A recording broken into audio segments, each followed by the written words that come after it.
hear a number of different recordings and you will have to answer questions based on what you hear. There will be time for you to read the instructions and questions, and you will have a chance to check your work. All the recordings will be played once only. The test is in 4 sections. At the end of the test, you will be given 10 minutes to transfer your answers to the answer sheet. Now turn to Section 1. Section 1. You will hear part of a telephone conversation between a customer and a sales agent. First, you have some time to look at questions 1 to 6.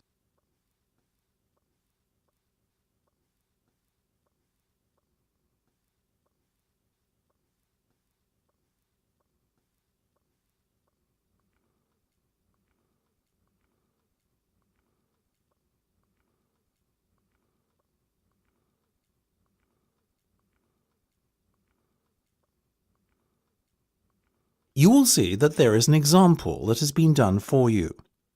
On this occasion only, the conversation relating to this will be played first. Now, before we go any further, could you please confirm your full name for me? Of course, it's Marge Thompson. MargeThompson. Thank you, Marge. That's great. The customer's name is Marge Thompson, so you write Marge Thompson in the space provided.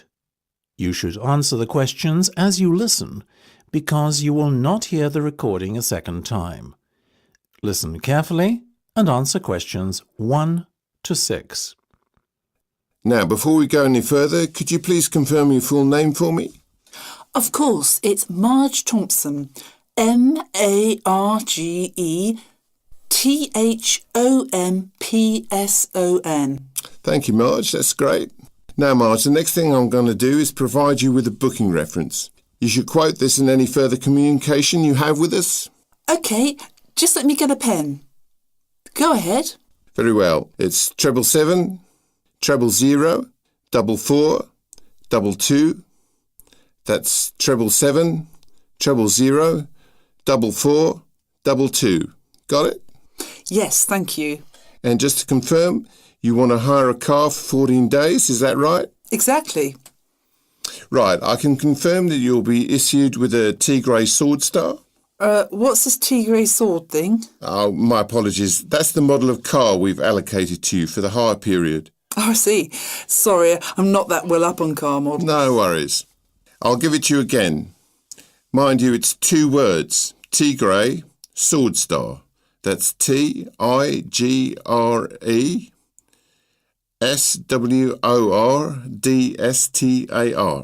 Perfect. Got it. And that's going to be at the airport when I get there on the 2nd of July, right? Right. At 3 p.m, it'll be there waiting for you. Lovely. Where should I go to collect it? The hire car centre? No.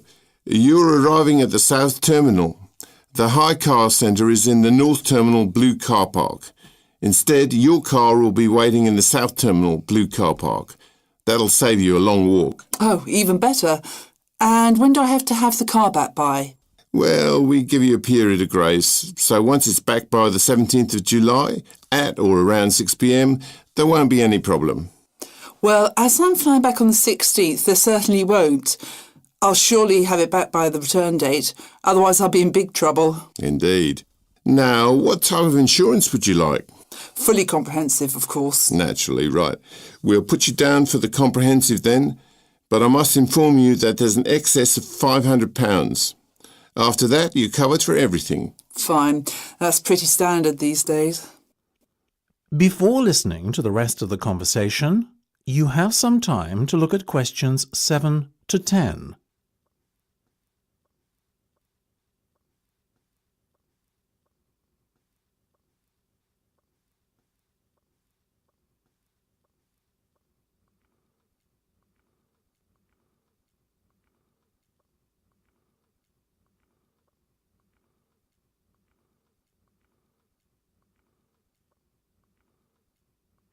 Now listen and answer questions 7 to 10.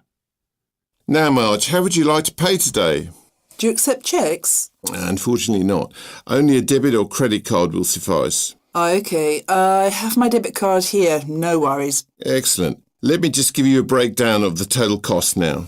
It's £280 for the 14-day vehicle hire, and the insurance is an additional £75. Will you be needing a satellite navigation system?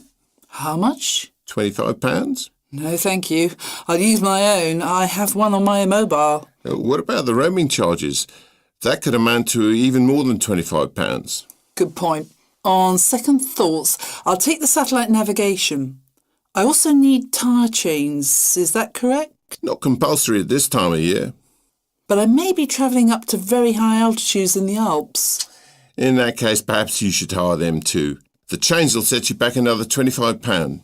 No problem. So that's £405 by my calculation. We also have to include 12.5% tax, I'm afraid. Oh, well, if you must. So in total, that's £455.50. Now let me just... That's the end of section 1. You have half a minute to check your answers.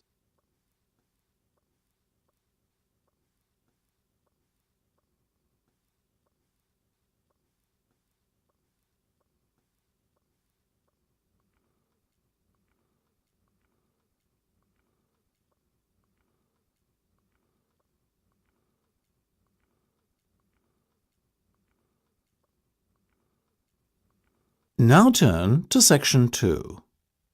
Section 2. You will hear the general manager of a golf club talking to some people who would like to become members. First, you will have time to look at questions 11 to 16.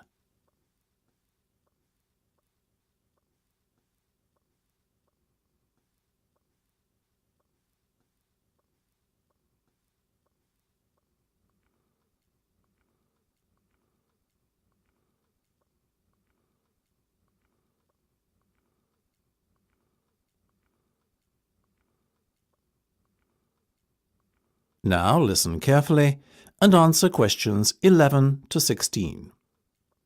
Now, ladies and gentlemen, thank you for coming to this meeting. Demand for membership places has far exceeded our expectations this year, so it was decided to gather you all here together to go through the process step by step, once rather than many times with each of you individually. The first thing you need to do is not fill in the application form. This, you see, is a waste of time, unless you have found an application sponsor. Your sponsor must be an existing full member of the club. Now, once you have your sponsor, you should log on to our website and fill in and send through the membership form. You will be prompted to provide the relevant deposit at the same time as you submit your application. You may do so using any major debit or credit card. The next step is for you to attend a general meeting of the club. There are typically meetings held once a month. After the club meeting, you will then be required to wait a while in order for the club committee to examine and, if all is in order, approve your application. It may be necessary to ask you to come forward for an additional interview before approval is granted, depending on the circumstances. Now, once you have been approved, you are almost a member of the club. All you need to do then is pay the remaining balance of your membership fee. Having done this, you are officially a member of Blainrow Golf Club. However, you cannot start to play in competitions until you have acquired your handicap. In order to do this, you must send in 3 cards. The committee will then issue you with a club handicap within 7 days on the basis of how you performed in each of the 3 rounds you played. Before you hear the rest of the discussion, you have some time to look at questions 17 to 20.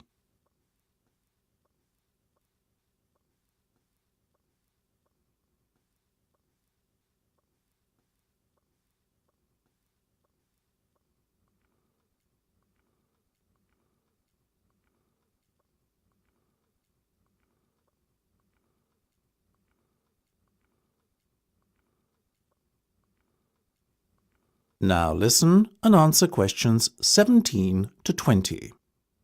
Now, I won't spend much more than a few minutes on this, but let's go through the different membership types quickly now.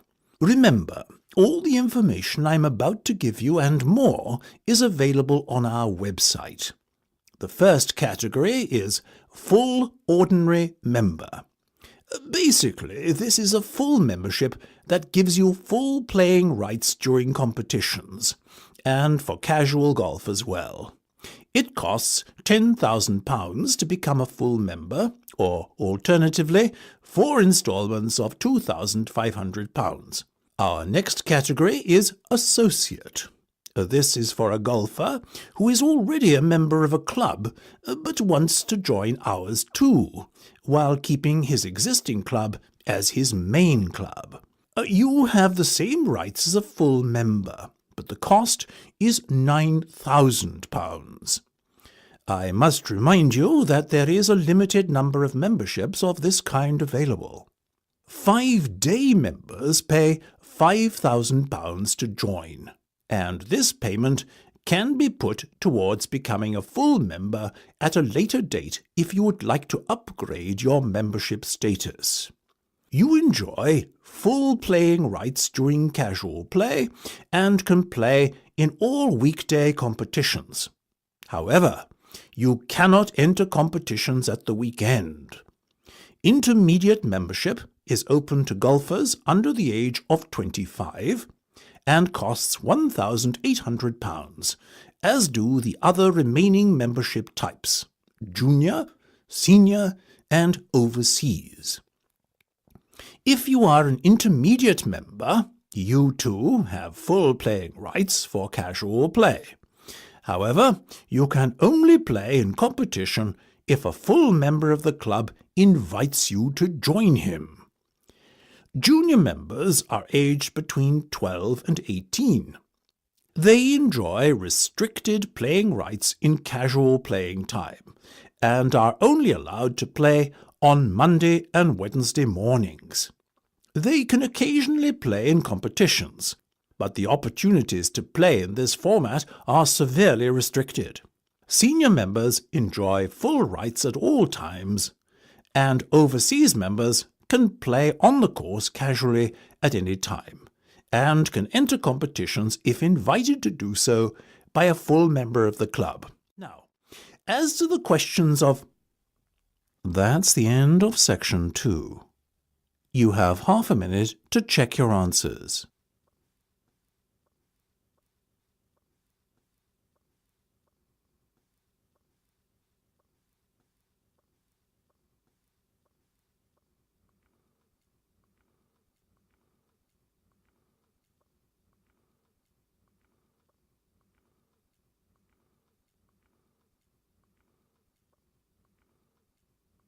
Now turn to Section 3.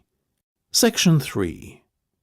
You will hear a discussion between two students and their tutor. First, you have some time to look at questions 21 to 25.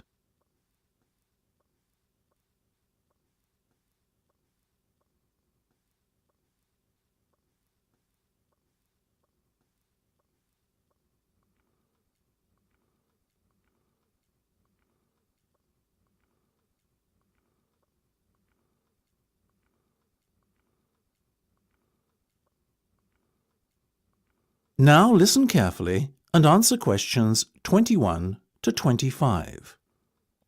Okay, guys. First off, well done. That was a very good presentation yesterday. Now I'm just going to ask you questions about it before I give you my feedback. That okay? Sure. Of course. Right. Well, in that case, tell me, Niall, why did you choose to talk about Rafael Nadal? To tell you the truth, I didn't. I think I'd better let Sheena handle this one. Sheena? Yes, it was my decision to pick Nadal. Now, that might be a strange choice for a presentation entitled Someone Who Inspired Me to Study Psychology, but... Yes, but I was going to say, it does seem rather an odd choice. Was it simply down to the fact that he's a sporting hero of yours and so a role model? You talk about him a lot, Sheena, so this much is clear. It's true, Nadal is someone I look up to, but my reasons for choosing him were totally professional. You see, I doubt perhaps in the history of tennis that there was ever a better match player than him, and that got me thinking, what is the secret to his success?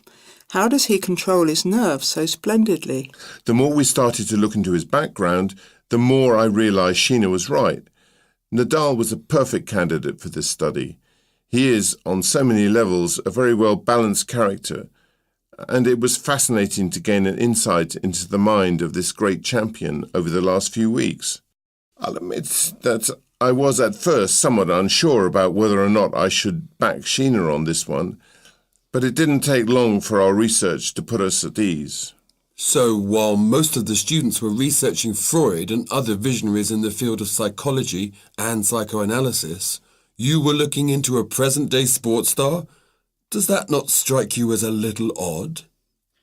Of course, we knew it was a risk. After all, there was a danger that no one, least of all you, would take us seriously when we stood up on stage and started our presentation. That said, I think it is in the spirit of psychology to be inquisitive and adventurous and not just stick to the conventional. Otherwise, how would the field have come so far, as it has done already? Well, I must say, your risk certainly paid off. Yours was, without a shadow of a doubt, the most interesting and original presentation I saw. And judging by the reactions of the other students, I would have to say that everyone else was equally impressed. Thank you. I'm so glad you think so.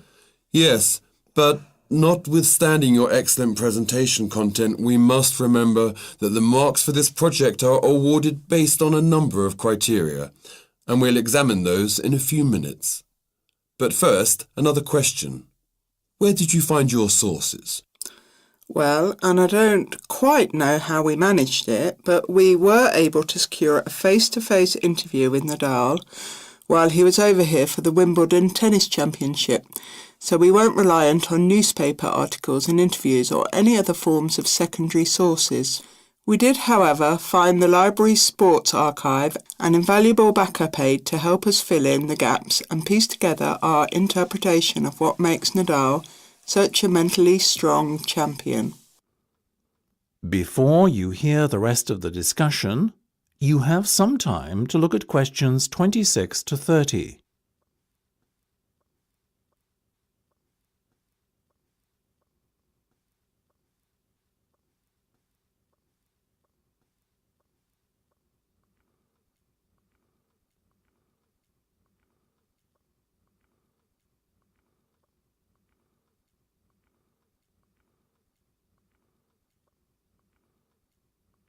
Now listen and answer questions 26 to 30.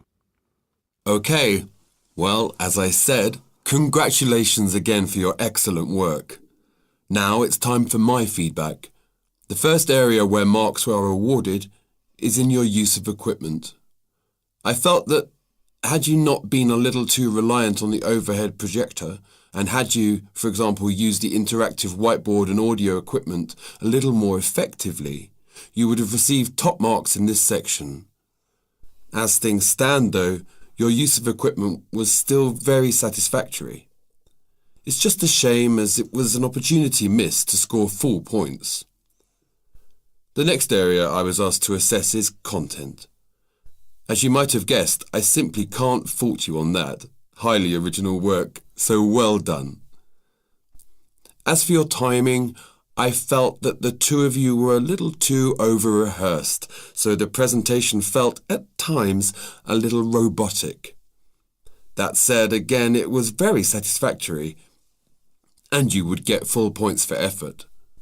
Sadly, though, there is such a thing as trying too hard, and that cost you top marks here, I'm afraid. Oh, I see. Right. What was particularly impressive, though, was the thick handout you'd prepared for everyone. I took it home to read through it afterwards, and it was very well written. But not alone that, it also enhanced my experience of the presentation itself on the day, as I was able to refer to the handout for further information on what was being discussed and to answer any questions I had. Very nice. As for your level of interaction, well, you had so much that you were intent on packing into your 20-minute time slot that sadly you run out of time at the end, which left no room whatsoever for interaction, and no one had the chance to ask you any questions. You've probably guessed, therefore, that you did worse than average in this department, and unfortunately, your score will have to reflect this. Oh my goodness, everything sounded so positive at the start. That is a big disappointment. We worked so hard. Now, don't be so quick to get deflated. Remember, your presentation skills only count for 15% of the project grade. Your score in this assessment, even if it were terrible, would still not be enough to prevent you from getting top marks overall. It's very hard to score well in the presentation assessment anyway, so believe me, you both did reasonably well. Thank you. I wish I felt like that. Yes, your feedback was very constructive. We're just a little disappointed with ourselves. Why? That's the end of section 3. You have half a minute to check your answers.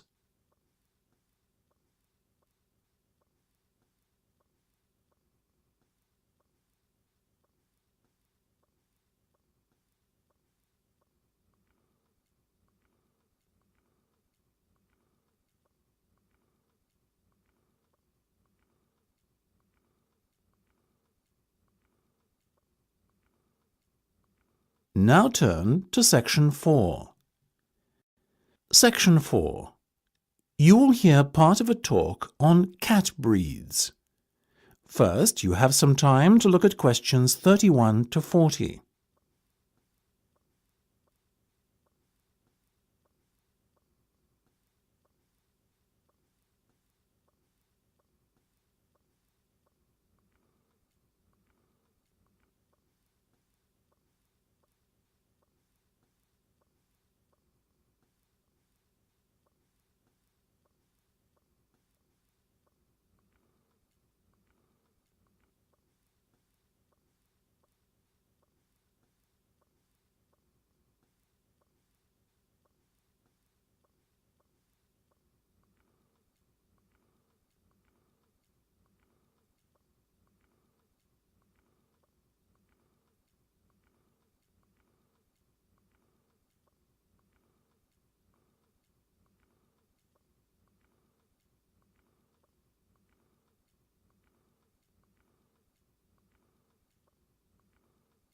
Now listen carefully and answer questions 31 to 40. Look at her, ladies and gentlemen. Isn't she beautiful? The Abyssinian is a natural breed of cat which originated in Africa, or more specifically, what is now Ethiopia. Today it is found in much of the surrounding African continent, particularly Somalia. Its head is broad and moderately wedge-shaped, and it has relatively large pointed ears, like the specimen you can see here in front of you. It is typically a reddish colour and is known for the unusual M-shaped marking, which often appears directly above the two eyes. See here. It has a medium-length coat in a sort of ticked pattern, ticked being a term to describe when the hair gets progressively darker from root to tip. There you go, little fellow, well done. Now this gentleman, he is a male, I can assure you, is the Aegean. The Aegean is of Greek origin, as you might have guessed, and is thought to have come from the Cycladic Islands. It's considered to be the only native Greek breed of cat. It is one of the newest and therefore rarest cat breeds, but relatively plentiful throughout Greece. It is much liked for its intelligence and friendliness, and because it excels in pest control. It has a semi-long-haired coat with rich tail. The coat is typically bi- or tri-coloured, with white always present, and the other colours ranging from black to red, blue, cream, etc. These colours are just as likely to present themselves as stripes. This little guy, as you can see, has beautiful reddish-blue stripes running through a pale coat. The head is medium-sized and quite round. The ears have a wide base, rounded tips, and are covered by hairs. Now the Australian. Australians are still mainly confined to distribution in their homeland. Obviously Australia, though a number of catteries in the UK have started to breed them too. Look at those expressive eyes. The cat is a fine example of the breed, medium-sized and short-haired. Notice also the large round head. This breed is much loved for its tolerance of children and because it is very rarely inclined to scratch. Its coat is typically spotted, or, as in the case of this little fellow, classic tabby style. Last but not least, we have the bobtail, another relatively new breed, like the Aegean and Australian.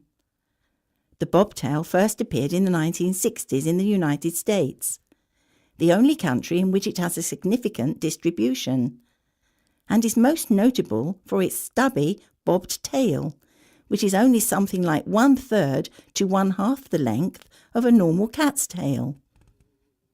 It is a very sturdy breed, with rather shaggy and dense fur. Bobtails can have any colour fur, and often have the appearance of a tabby. Unlike the other breeds we have discussed, the bobtail is not natural. It is said to be a result of the crossbreeding of a domestic tabby cat and a bobcat. Such is the careful breeding the cat has undergone that it comes in all colours. And there are also both long and short-haired versions. If I had to recommend one of these breeds to you today, I would have to vouch for the Australian. After all, as all of us here are parents, we must surely agree that our children are our first consideration when it comes to purchasing a pet. What effect the animal will have on them, how will it react, etc. These are questions we all ask ourselves, and they are even more important when the child is very young. The Australian is simply unrivalled in the temperament department and is extremely unlikely to lose its composure and take a swipe at your child. That said, it is still a very rare breed in these parts, and as with all things in the world, rare equates to very expensive. So it may be beyond the price range some of you are prepared to pay. Surprisingly perhaps, though the bobtail is part lynx or bobcat, as they say in the States, it doesn't appear to have inherited any of the wildcat's aggressiveness, and therefore it makes an excellent second best as a pet you can allow to be around children. It is also considerably less expensive. The other two breeds we have talked about both make excellent house pets. However, hand on heart, I could not endorse either as a pet to have around young children. In my view, the child's safety is not something to gamble with. So, if you can afford the extra few quid to lay out for a bobtail, or better still, an Australian, do so. You won't regret it. That is the end of section 4. You now have half a minute to check your answers.